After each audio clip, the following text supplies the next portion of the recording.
Morning Year 4s. Well, this is day 2. Hope you're all keeping yourselves busy. Got lots to do. Sent you lots to do last week in your packs. There's plenty of stuff on Purple Mash. And hopefully there'll be a few extra things that we add on video each day. Okay, so I'm going to read a bit of the next chapter of the Iron Man. Chapter 5, the Iron Man's Challenge. There was no time to be wasted. The Iron Man allowed himself to be taken to pieces, arms, legs, body, head, all separate, so each part could be flown out to Australia on a different airliner.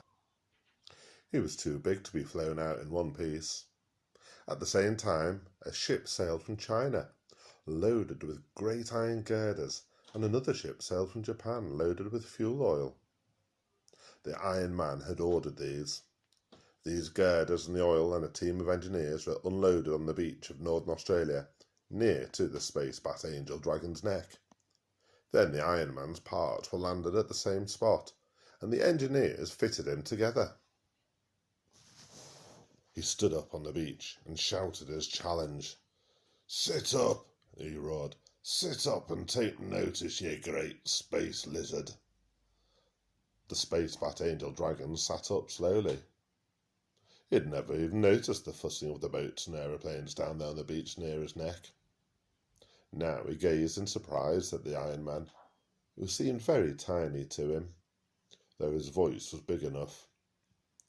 The Iron Man spoke again. "I challenge you," he shouted. "I challenge you to a test of strength." A test of strength? The Space Bat Angel couldn't believe his ears.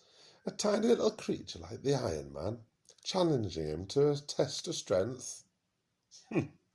He simply laughed, loud and long. Then he peered down again at the Iron Man, while the echo of his laugh was still rolling round all of Earth. He peered down out of the sky at this odd little thing on the beach, with even tinier men scuttling round it. "And if I can prove myself stronger than you are, then you must promise to become my slave," cried the Iron Man. The dragon smiled. Aircraft flew round watching this amazing conversation between the Space Bat Angel Dragon and the Iron Man. Ships out at sea watched through telescopes. "And if you don't accept my challenge," shouted the Iron Man, "then you're a miserable, cowardly reptile, not fit to bother with." The Space Bat Angel Dragon thing was so astounded that he agreed. He thought, when this silly little creature's finished his antics, I'll just lick him up. So the monster agreed and watched to see what the test of strength was to be. After all, if he wanted, he could just flatten the Iron Man with one eyelash. The engineers had fastened all the girders together in the shape of a grid. A huge iron bed the size of a house. Under this they had made a steel-lined pit. Now they poured fuel into the pit. The Space Bat Angel Dragon watched.